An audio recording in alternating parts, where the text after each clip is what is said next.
Hi అండి. అందరికీ నమస్తే. 'రావణ్ చెరలో సీత' పార్ట్ 21. సీత అయితే రామ్ అలా కోపంగా ఒకరిని కొట్టడం చూసి భయంతో మూలకు నక్కింది. గట్టిగా కళ్ళు చెవులు మూసుకునుంది. బావా వదలరా అని కింద పడ్డవాడిని లేపి పరిగెత్తి సీత వెనక్కి వెళ్ళి దాక్కున్నాడు సూర్య. చెల్లెమ్మ నువ్వైనా కాపాడు, మీ ఆయన నన్ను మంచింగ్ చేసి పడేస్తున్నాడు అని ఏడుపు ముఖంతో అంటాడు సూర్య. సీత కంగారుగా రామ్ని చూడలేక భయంగా సూర్యని చూస్తూ అన్నయ్య నాకు భయంగా ఉంది, నేనేం చేయను అన్నయ్య అని చిన్నగా వణుకుతున్న గొంతుతో అంటుంది. రే ఏంట్రా మాటలు, అయినా నీకేం చెప్పాను, డిస్టర్బ్ చేయకు అని చెప్పా, మళ్ళీ ఎందుకు వచ్చావురా గాడిద అని తిడుతూ ఉన్నాడు రామ్ సూర్యని. బావా అది కాదు, ఇంట్లో అత్తయ్య ఫోన్ చేసింది, మన కోసం రసం కూడా పంపించిందంట కదా, చెల్లం చేసిందంట, అవి నాకు పంపలేదే, అందుకే అడగడానికి వచ్చాను బావా అని అమాయకంగా చెప్తాడు సూర్య. ఇప్పుడు రసం పోసుకోకుంటే ఏం జరుగుద్దిరా, మంచి టైంలో వచ్చి డిస్టర్బ్ చేసిందే కాక మాటలు చెప్తున్నావు, ఇక్కడి నుంచి పో అని ఫ్రస్ట్రేషన్లో అరుస్తాడు రామ్. దెబ్బకు సూర్య నడుం పట్టుకుని చిన్నగా నడుస్తూ ఉంటే, అన్నయ్య రసం అన్నారుగా, ఇస్తానుండండి అని ముందుకు అడుగు వేసిందో లేదో సీత. రామ్ బెల్ట్ని విదిలించాడు. అంతే, సూర్య పరుగున బయటికి జంప్ అయ్యాడు. సీత గోడకి నక్కింది పాపం. నీకు వంట మీద ఉన్న ఇంట్రెస్ట్ మొగుడు మీద పెడుతూ ఉంటే ఇంకా ఇలా భయపడుతూనే ఉంటావు, ఇంకంతే అని కోపంగా వాష్రూమ్కి వెళ్ళాడు ఫ్రెష్ అవ్వడానికి.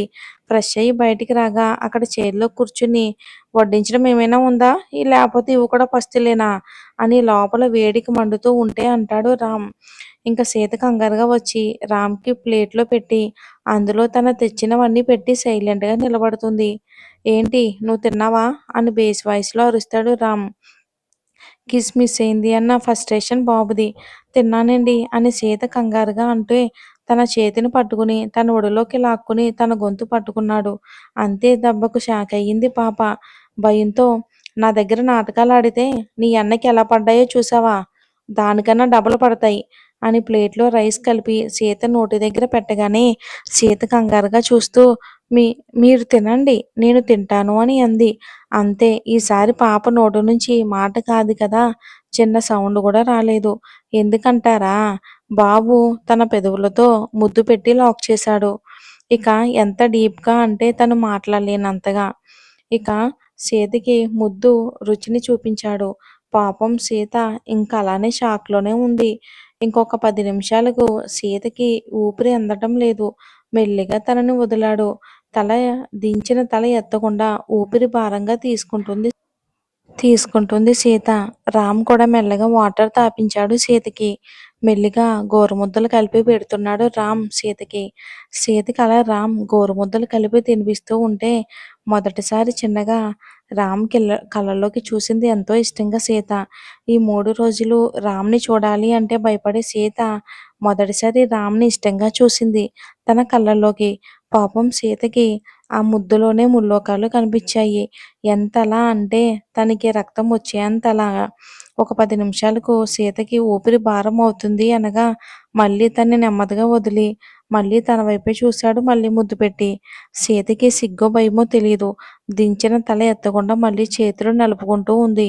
ఇంకొకసారి నా మాటకి ఎదురు చెప్పావనుకో, ట్రీట్మెంట్ ఇలా మాత్రం ఉండదు, ఇంకెక్కువగా ఉంటుంది అని సీతని పైనుంచి కింద వరకు చూశాడు. ఇక చాలండి, నేనింక తినలేను, నా కడుపు నిండిపోయింది అని చేతిని అడ్డు పెడుతుంది సీత. ఏ ఎంత తిన్నావే, అయినా జస్ట్ కర్రీతోనే కొంచెం తిన్నావు, అంతే కదా, పెరుగుతో కూడా తిను అని బెదిరిస్తూ ఉంటే, లేదండి నా కడుపు చాలా ఫుల్ అయ్యింది, ఇక నా వల్ల కాదు, నేను అస్సలు తినలేను అని ఏడుపు ముఖం పెట్టింది సీత. నీ మొహం అని సీతని అలానే కూర్చోబెట్టుకుని, మరి నాకెవడు పెడతాడే అని ఆర్డర్ వేస్తాడు రామ్. సీత కంగారుగా భయపడి ప్లేట్లో రైస్ పెట్టి కర్రీ వేసి రామ్ ముందు ఉంచి కిందకి దిగుతూ ఉండగా, ఎక్కడికి అని బేస్ వాయిస్ వినిపించింది రామ్ది సీతకి. పాపం సీత అంతే గప్చిప్గా కూర్చుండిపోయింది పాప. నాకు తినిపించు అని సీరియస్గా చెప్పగానే సీత తన చిన్ని చేతులతో ఫుడ్ని కలిపి ఎంతో ఇష్టంగా రామ్ నోటికి అందించింది సీత. కానీ 2 ముద్దలు తిన్నాడో లేదో సైలెంట్గా మళ్ళీ రామ్నే కలుపుకుని తింటున్నాడు. సీత బిక్కమొహం వేసుకుని చూడగా, ఏంటి ఆ చూపు, నువ్వు తినిపిస్తే చిన్నపిల్లలాగా నోట్లో పెట్టినట్టు ఉంది అని నవ్వుతూ రామ్‌నే ఫుడ్ మొత్తం తినేశాడు స్పీడ్‌గా. లాస్ట్‌లో మళ్ళీ రైస్ పెట్టి పెరుగు పోస్తుంటే, "ఏ నేను పెరుగు తినను. నాకొద్దు" అని సీరియస్‌గా చెప్తాడు రామ్. "లేదండి మీరు తినాలి. లాస్ట్‌లో పెరుగుతో తింటేనే కడుపులో చల్లగా ఉంటుందండి. తినండి" అని తానే ప్లేట్‌లో అన్నం పెట్టి, పెరుగు వేసి, సాల్ట్ వేసి కలిపి రామ్ నోటికి అందిస్తుంది సీత. రామ్ తినకుండా సూటిగా సీతనే చూస్తున్నాడు. ఇప్పుడు తను కొంచెం డేర్‌గా తనతో మాట్లాడుతూ ఉంటే బాబుకి బాగా నచ్చింది. తినండి అని రామ్ నోటి దగ్గర పెట్టగానే రామ్ నోరు తెరిచాడు. ప్లేట్‌లో కలిపిందంతా కూడా రామ్‌కి తినిపించింది. లాస్ట్‌కి ఒక ముద్దని తీసుకుని రామ్‌కి చుట్టూ తిప్పింది సీత. ఏంటే ఇది? అని బేస్ వాయిస్‌లో అన్నా కూడా నవ్వొస్తుంది బాబుకి. సీత చేసిన పనికి. అంటే అది మీకు దిష్టి తగలకుండా ఉండడానికని చిన్నగా చెప్పింది తలదించి. సర్లే పద అని ఇద్దరూ వాష్ చేసుకున్నాక సీత తను తెచ్చినవన్నీ కూడా నీట్‌గా సర్ది ఏం చేయాలో తెలియక బిక్కమొహం వేసుకుంది. "ఏంటే అలా చూస్తున్నావు? కూర్చో" అని నార్మల్ వాయిస్‌తో అనగానే, "అంటే అది నేను ఇంటికి వెళ్తానండి" చిన్నగా అంటుంది సీత. "ఎక్కడికి వెళ్ళేది? అయినా ఇంటికి వెళ్లి ఏం చేస్తావు? ఇక్కడే ఉండు. నాకొక 1 అవర్ వర్కుంది. కాసేపు రెస్ట్ తీసుకో" అని సోఫా చూపిచ్చాడు రామ్. ఇంకా ఎక్కువంటే బాబుకి కోపం వస్తుందేమోనని సైలెంట్‌గా తల ఊపి సోఫాలో కూర్చుంది సీత. రామ్ షర్ట్ వేసుకుని వర్క్ ఉండడంతో ల్యాప్‌టాప్ ఆన్ చేసి సీరియస్‌గా వర్క్ చేస్తూ, మధ్య మధ్యలో కాల్స్‌ని అటెండ్ చేస్తూ ఫుల్ బిజీలో ఉన్నాడు. సీత కడుపు నిండా తినేసరికి నిద్ర ఆగనంటూ వస్తుంది. అలానే కళ్ళు మూసుకొని సోఫా వెనక్కి వాలింది. అలా అలా మంచి నిద్రలోకి జారుకుంది Sita. Ram thank god work అంతా చేస్తూనే సీతని గమనిస్తూ ఉన్నాడు. తను నిద్రలో చాలా క్యూట్‌గా పడుకోవడం చూసి నవ్వుకుంటూ లేచి సీత పక్కనకి వచ్చి కూర్చున్నాడు. తన్ని సరిగ్గా పడుకోబెట్టాలి అని. ఇక సీత రామ్ భుజం మీద పడుకుని, "నాన్నా ఎప్పుడొచ్చారు? పొలం పనయ్యిందా?" అని నిద్రలోనే రామ్ భుజం మీద పడుకుని, వాళ్ళ నాన్న అనుకుని ముద్దుగా అంటుంది సీత. సీత మాటలు విని నవ్వుకుంటూ సీతని అలానే హోల్డ్ చేసి మెల్లిగా సోఫాలో తనని అడ్జస్ట్ చేశాడు రామ్. తన తల కింద పిల్లోని పెట్టి ఒకసారి చూశాడు. నిద్రలో మొత్తుగా క్యూట్‌గా పడుకున్న సీతని చూసి ఎర్రగా ఊరిస్తున్న తన పెదాలని చూశాడు. ఇక అవి అందుకోమని పోరు పెడుతూ ఉంటే కష్టంగా కంట్రోల్ చేసుకుంటూ ల్యాప్‌టాప్ వేసి ముందు కూర్చున్నాడు. సీత మంచి నిదట్లో ఉంది. సీత మంచి నిదట్లో ఉంది. సోఫాలో నుంచి అటువైపు తిరిగింది. అంటే ఇప్పుడు సీత వెనక భాగం రామ్‌కి కనిపిస్తుందన్నమాట. రామ్ వీడియో కాన్ఫిడెన్స్‌లో ఉండగా సీతని చూశాడు. దెబ్బకు ఒక్కసారిగా ఫ్రీజ్ అయిపోయాడు.